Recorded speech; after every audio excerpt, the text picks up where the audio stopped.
প্রশ্ন, আহলে বায়াত যারা গ্রহণ করবে আল্লাহ 9টা পুরস্কার দেবে। কয়টা পৃথিবীতে দেবে আর কয়টা হাসরের মাঠে দেবে।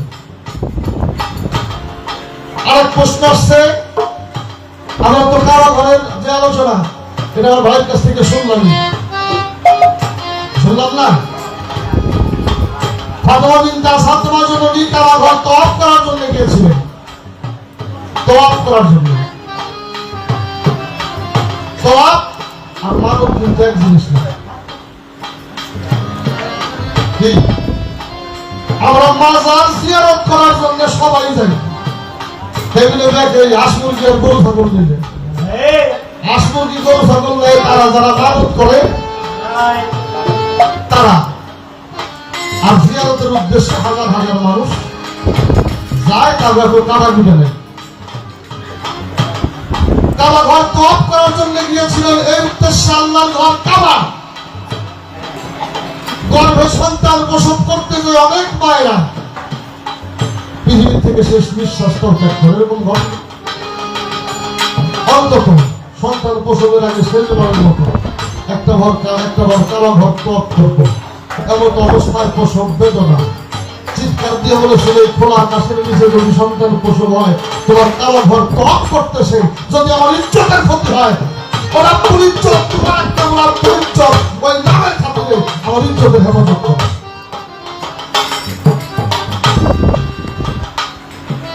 নিষ্কণ্ঠে মা শুনতে পেয়েছিলেন, ওমা তুমি কাবা ঘরের দিকে দৌড়াও। যখন কাবা ঘরের দিকে মা দৌড়াইলেন, আমার ভাই বলছে কাবা ঘরের দরজা খুলছিল না, ওই দিন কাবা ঘরের দরজা খুলে দেন। কাবা ঘর দুইটা ভাগ হয়ে গিয়েছিল,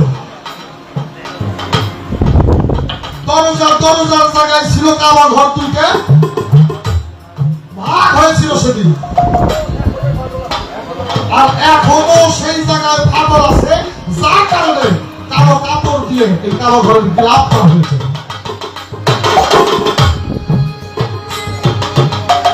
মা ঘরের ভিতরে ঢুকলেন, কাবা ঘর চলে গেল 3 দিন পর্যন্ত, দরজাও কেউ খুলতে পারে না। আমার হুজুর পাক আসলেন, দরজার সামনে দাঁড়াইলেন, দরজার মধ্যে হাত দিলেন, আল্লাহর হুকুমে কাবা ঘরের দরজা খুলে গেল। আল্লাহর হুকুমে কেন? আল্লাহর ঘর তো আল্লাহর হুকুমের বাইরে চলে না। ভিতরে প্রবেশ করলেন, না অথর্ব সন্তান কোলে নিয়ে দাঁড়িয়ে আছে। অথর্ব বলতে কি বুঝি? নড়েচড়ে না, কান্নাকাটি নাই, কথাবার্তা নাই, তাকায় না, অথর্ব। মাঠে গেলে বলবো মোহাম্মদ এমন একটা সন্তান আল্লাহ আমার না দিলেও পারত। বলে কেন? বলে জন্ম নিয়ে চিৎকারটা পর্যন্ত দেয়নি, চোখ খুলে কোনো কিছু দেখেনি, হাত নাড়ে না, পা নাড়ে না, মুখ খোলে না, কোনো কিছু খায় নাই, 3 দিন হয়ে গেছে, এ সন্তান বাঁচবে কি করে? একটা নাম ধরে আমার হুজুর পাক সেদিন ডেকেছিলেন, কোলে নিয়ে সঙ্গে সঙ্গে উনি তাকাইলেন, আমার হুজুর পাককে দেখলেন, মুস্কি মুস্কি হাসতেছিলেন। আমার হুজুর পাক বলছেন, আমি তোমার কাছে কিছু শুনতে চাই। উনি সূরা মুমিনুন পাঠ করে শোনাইছিলেন। এখানেও তার প্রশ্ন আছে। কোরআন তো নাজিল হয় নাই, কোরআন নাজিল হয়েছে তারও 10 বছর পরে।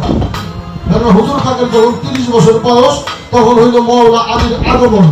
হুজুর পাকের যখন 40 বছর বয়স, তখন নাজিল হয়েছে কোরআন। কোরআন নাজিল হওয়ার 10 বছর আগে মাওলা আলী এই কোরআন শরীফের সূরা মুমিনুন পাঠ করলো। এটা পাইবে কোন জায়গায়?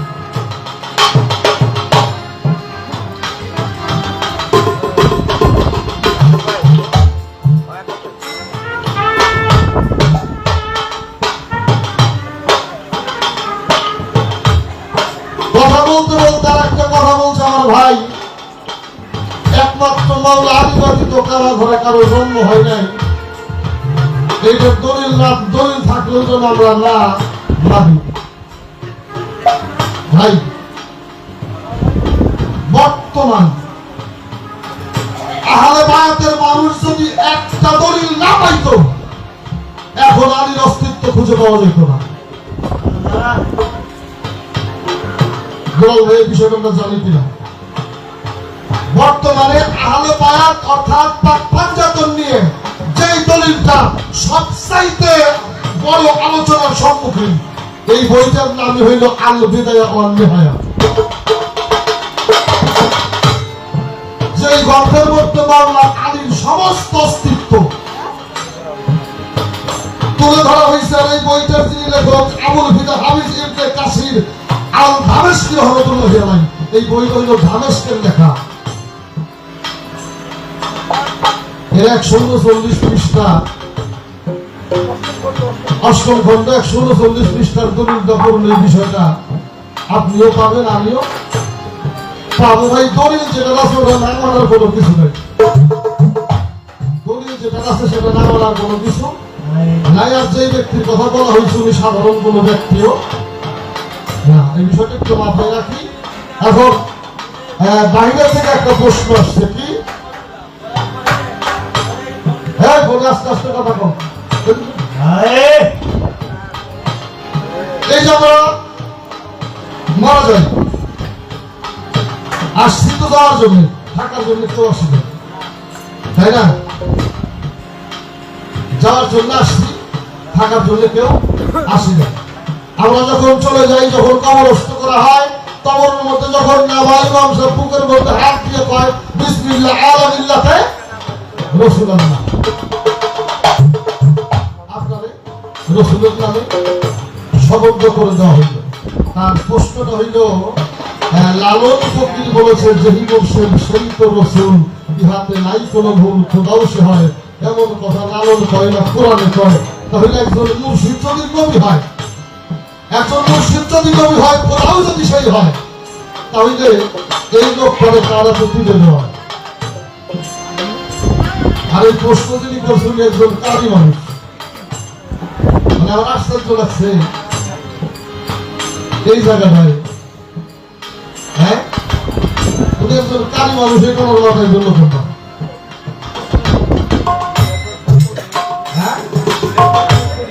জবাব করবো, তার একটা গান করি, গান শুনে।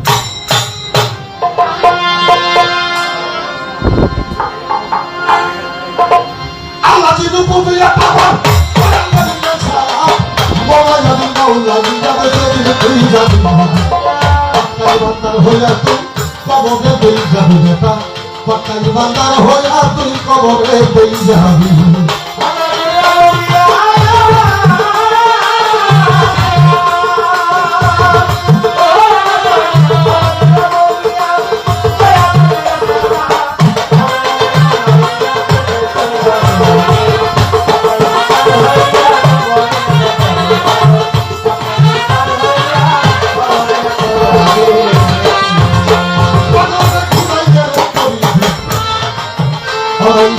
অনাধি রসুলের সালাত তুই সমান জানিবি,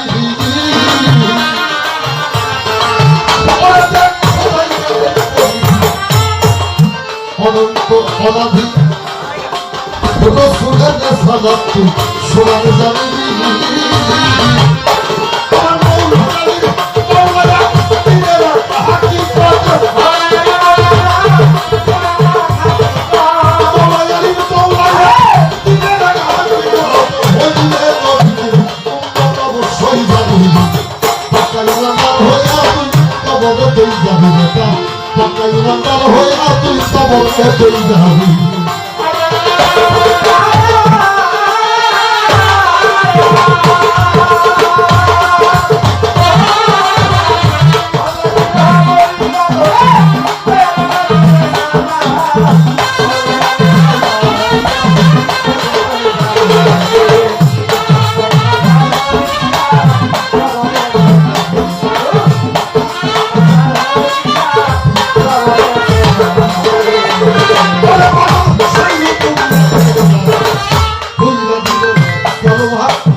Allah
পর্যন্ত গানের কথা রেখে যাই সেইভাবে তো প্রশ্ন করে না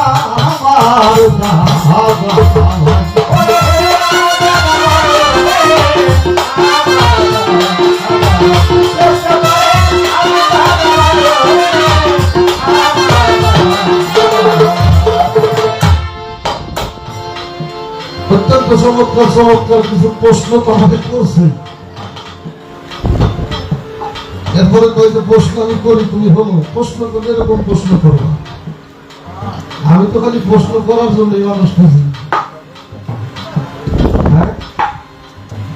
আমি কতটা ভালো জবাব দিতে পারবো সেটা আমি জানি না, তবে তার প্রশ্নগুলো দিব চমৎকার, অত্যন্ত চমৎকার প্রশ্ন।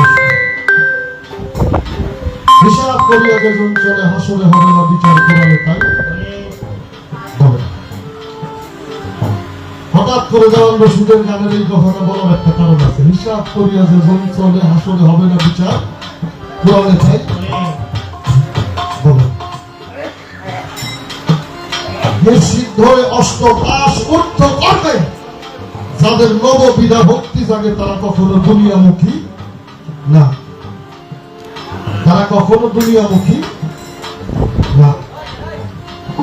আর যারা দুনিয়ামুখী না তাদের হাসরের বিচার নাই, কেননা তারা প্রত্যেক দিন নিজের হিসাব নিজে করিয়া হিসাব সম্পূর্ণ করে গেছে। হিসাব যার করা তার আবার হিসাবের দরকার আছে নাকি?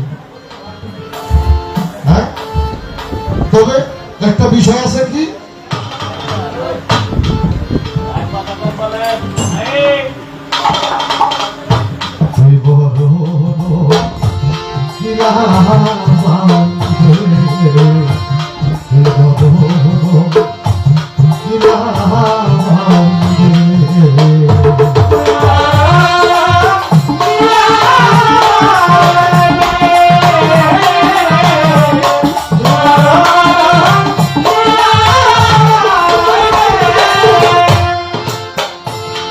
আপনাদের জন্য বললাম না, আমার জন্য বললাম।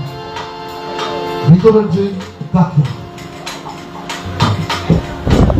কখন কি চায় সেটা যদি কাউকে বোঝানো যেত, সেই মানুষটা কখনো আমার মতের বাইরে চলত না। আপনারা দয়া করে গান শোনার জন্য আসছেন, ওখানে কি ওখানে কি করে, ওখানে কি করে,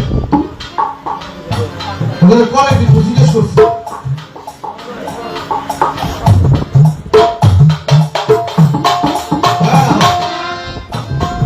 খিচুড়ি দিতেছেন নাকি? তো প্যাকেট করবেন ভালো, একটা জায়গায় 20 টাকা করবেন, চিনলাম খেয়ে ওই জায়গা থেকে তো সরাই দিয়ে যারা প্যাকেট করতেছেন তারা করেন।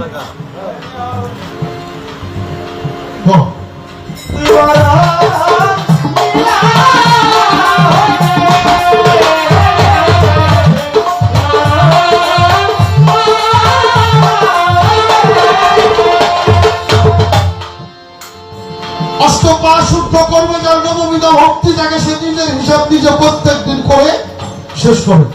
আর নিজের হিসাব যারা প্রত্যেক দিন নিজে করে শেষ করে, তার হাসনের মাঠে কোনো বিচার নাই। 72 কথা 73 ফেকরা একদল ব্যক্তি দাঁড়িয়ে বলবে আমরা পৃথিবীর কোনো ফেকরা ফেসাতে ছিলাম না, আমরা এই জায়গার ফেকরা ফেসাতের মধ্যে থাকতেও রাজি। আল্লাহ তাদের উন্মুক্ত করে দেবে। আর এরাই হইল ওলি আল্লাহ, পীর মুর্শিদ, বায়াত করা মানুষ। এইবার আসেন বাইরের কথা, একটা মজা গেছে রইলেন, তারপরে আবার ভিতরে ঢুকি আমার শরীয়ত ভাইয়ের প্রশ্নের জবাব করিবার লাগিয়া যেহি মোরে সে তোরা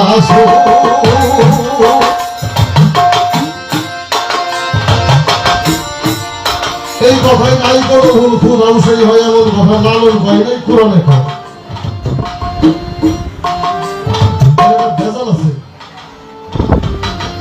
যারা মিডিয়ায় আছে তাদেরকে বলবো আমি যেভাবে বলে আলোচনাটা এইভাবে করবে, এর মধ্যে আপনারা হাত ঢোকেন না। আমার পরিস্থিতিও খারাপ হয়ে পড়ে, আপনাকেও খারাপ হয়ে পড়ে। একটা বিষয় কি বলা, লালনকে বুঝতে গেলে আর একটা লালন হতে হবে। সাধারণ জ্ঞানে লালনকে বোঝা সম্ভব না, সাধারণ জ্ঞানে লালনকে বোঝা সম্ভব না। যিনি বাংলাদেশের সবচেয়ে ভালো লালন গীতি গান করেন, ওনার নাম হলো ফরিদা পারভিন। ফরিদা পারভিন লালন ফকিরের যেভাবে ফুটাইছে পৃথিবীর আর কোনো শিল্পী পারে নাই।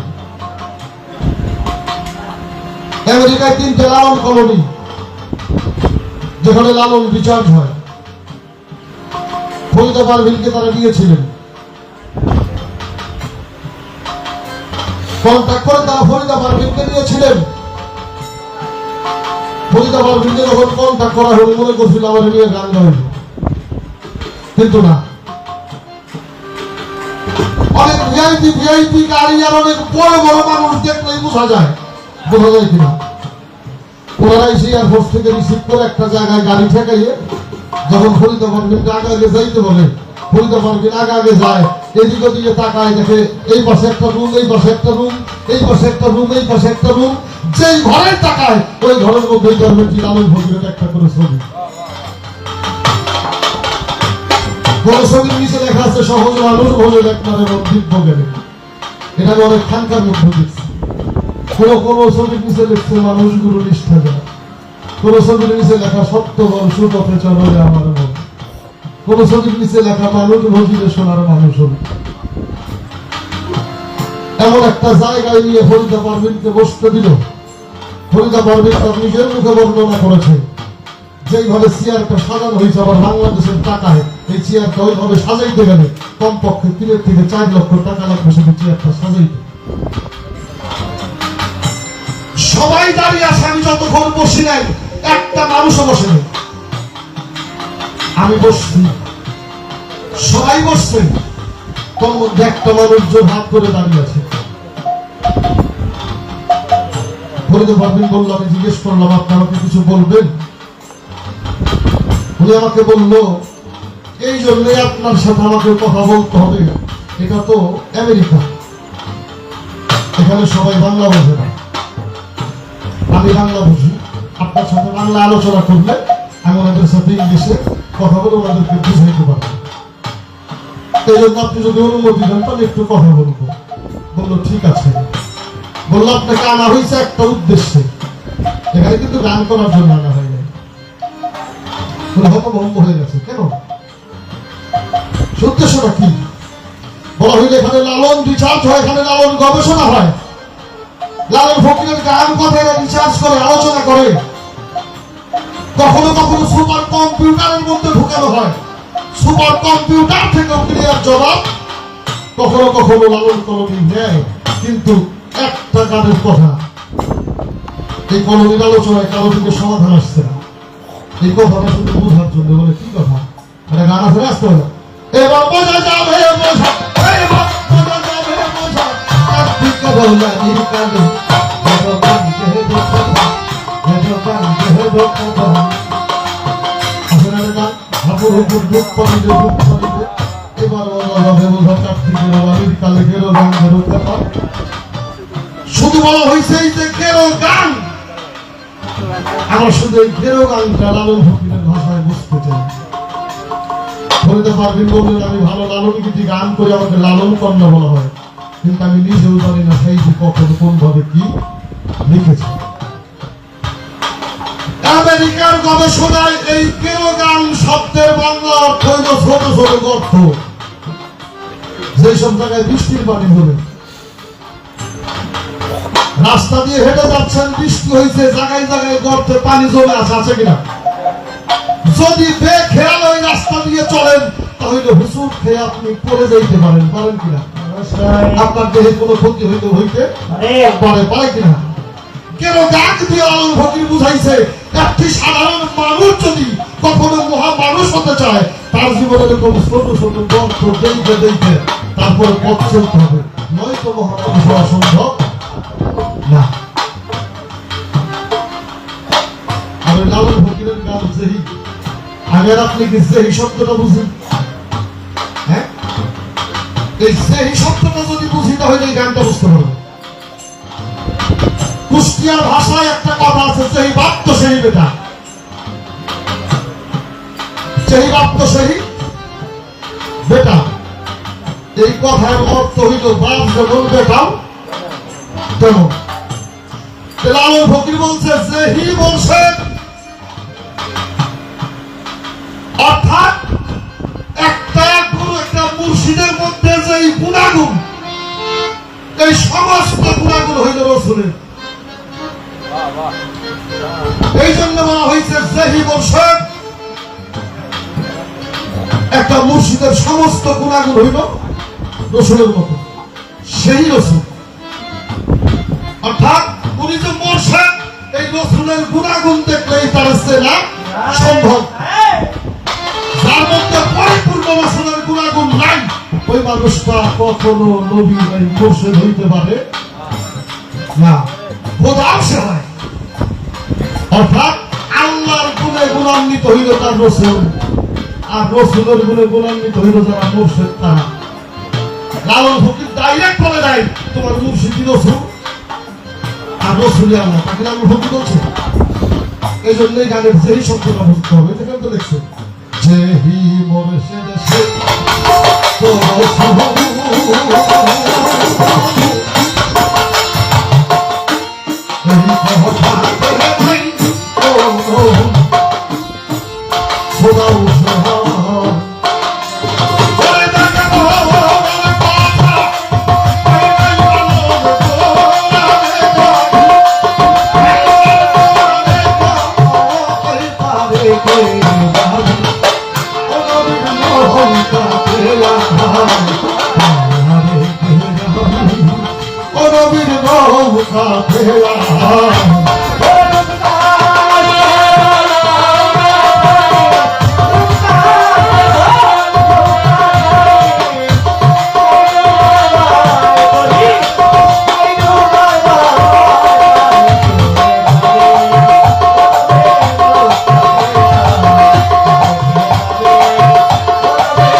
গান বুবাও জানে, গানও জানে, জানে না?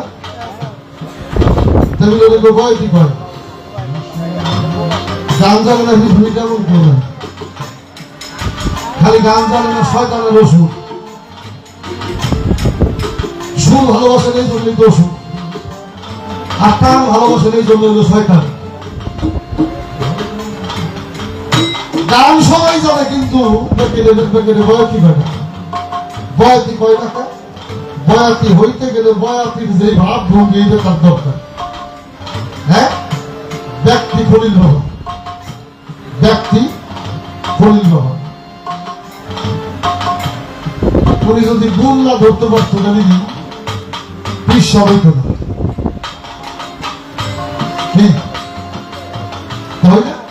গুণ ধরছে বিধান ব্যক্তি খলিল। এখন খলিল বলা যায় না, খলিল পীর সাহেব বলতে হয়। খলিল বাবার কেউ জন্ম দিচ্ছে, কিন্তু খলিল যে পীর সাহেব তার কেউ জন্ম দেয় না। এটা শক্তি, এটা যখন অর্জন করছে তখন এই শক্তির গুণে গুণান্বিত হয়ে গেছে। আর এই গুণটা হইল রসুলের গুণ, আর রসুলের ওই গুণটা হইল আল্লাহর গুণ। তাই এটা সরাসরি পীর সাহেব আল্লাহ না, রসুল আল্লাহ না, খোদাও সে হয়। এমন কথা লালন কয় নাই, কোরআনে কয়। আল্লাহ কয় না যদি আমারে ভালোবাসে আমার রসুলকে ভালোবাসে। আল্লাহ কোরআন শরীফের মধ্যে সরাসরি বলে নাই যে তোমরা আমারে ভালোবাসো, বলছে যদি আমাকে ভালোবাসতে চাও তাহলে আমার রাসূলকে ভালোবাসো। কেন ভালোবাসবা? রাসূলের গুণাগুণ হইলে আমার গুণাগুণ। রসুলকে ভালোবাসলে আমি আল্লাহকে ভালোবাসার বাকি থাকে না। এই আলোচনাটা কেন করলাম? ব্যক্তি উনি সরাসরি রসুল না, উনি সরাসরি আল্লাহ না, উনি হইল অলা। হইল অলা। আর অলা যখন বিদায় দেয় তখন আল্লাহর কাছেই তাকে সঁপে দিতে, তখন তাকে আল্লাহর কাছেই সঁপে দিতে হয়। কেননা কাল হাসরের মাঠে একমাত্র আমার হুজুর পাক হইল জামিনদার। আর সাজদা শিরিক ধারায় যারা ওলি আল্লাহ, এটা তো কোরআন শরীফ ফয়সালা করছে।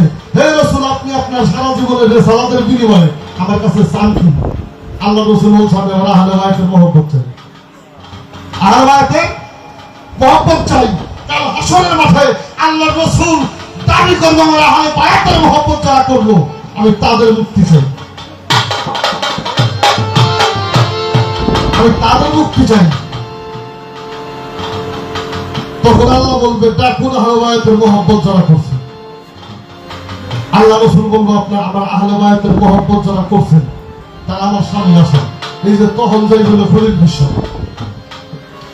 তখন যাই বলে নবাব বিশ্বাস,